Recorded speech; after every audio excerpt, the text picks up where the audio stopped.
Hola a todos. Hoy vamos a hablar sobre los conflictos interprovinciales durante el rosismo, principalmente sobre la aduana y la libre navegación de los ríos. Para este periodo es muy importante entender que las principales amenazas que sufrió el régimen rosista no provinieron de los sectores subalternos, sino más bien de las élites. Rosas era un líder popular, y es muy importante entender esto en el contexto posrevolucionario. Un legado importantísimo de la revolución fue la existencia de un pueblo en armas, un pueblo que era una amenaza para cualquier clase dirigente que no atendiera a sus demandas. Bueno, Rosas construyó su poder explícitamente con la intención de atender a estas demandas populares. Y esta orientación política le valió el rechazo de diversos sectores de la élite, los unitarios desplazados del poder, algunas oligarquías provinciales, las potencias extranjeras, los hacendados bonaerenses a partir de 1838. Podríamos decir entonces que los principales conflictos del periodo rosista no fueron verticales, entre clases sociales, sino más bien horizontales, al interior de la élite económica y política. ¿Y cuáles fueron estos conflictos? Bueno, el primero de todos, el más importante de las disputas entre las provincias, fue el manejo de la aduana porteña. Recordemos que en este momento no tenemos una Argentina federal. Lo que tenemos es una débil alianza entre provincias que son política y fiscalmente autónomas. Ahora, ¿qué significaba económicamente esta autonomía para las provincias? Los años 20 y 30 son de profundísimo déficit fiscal para la mayoría de ellas. Hay que pensar que con la revolución perdieron una fuente muy importante de ingreso que era el situado de plata de Potosí. En la época virreinal no toda la plata de Potosí se enviaba a España, sino que una parte se redistribuía por la capital virreinal hacia las principales provincias. Ahora, en 1820, cuando el territorio rioplatense se fragmenta en estados provinciales, las provincias ya no reciben ningún ingreso de Buenos Aires y esto es un problema enorme. Por otro lado, la revolución desarticuló un montón de vínculos comerciales importantes. Imaginemos la situación de una provincia como Córdoba, que antes basaba su economía fundamentalmente en la exportación de mulas y de cueros para el Potosí, y se encuentra ahora con el mercado potosino cerrado. En los años 20 y 30, provincias como Córdoba se ven en una situación fiscal muy complicada. Tienen que lidiar, por un lado, con mayores gastos administrativos. Todos los salarios del trabajo público, ejército, policía, funcionarios judiciales, lo tienen que pagar ahora cada una de las provincias que son soberanas y autónomas, pero a la vez tienen menores ingresos, porque perdieron el situado de Potosí y porque se les cerraron mercados a donde antes se exportaban sus productos. Pero la situación en Buenos Aires es radicalmente distinta. Buenos Aires, a las orillas del río de la Plata, tiene una ubicación geográfica de privilegio. Tiene acceso directo a las principales rutas de exportación marítima.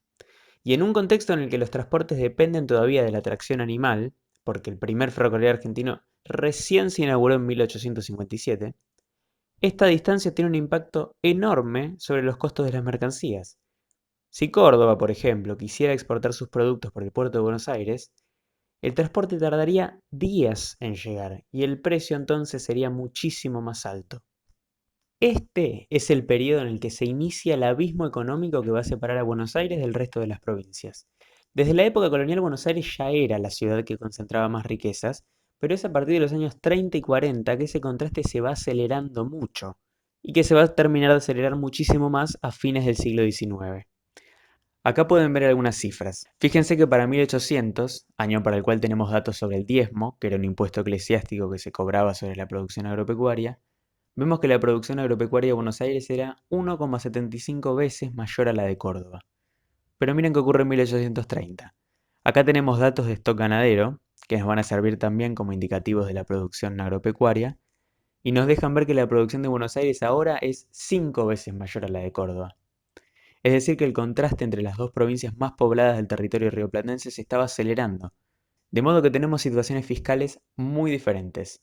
Por un lado, una Buenos Aires que de a poco se va insertando exitosamente en los mercados internacionales como exportadora de bienes primarios, específicamente como vendedora de cuero y de tasajo.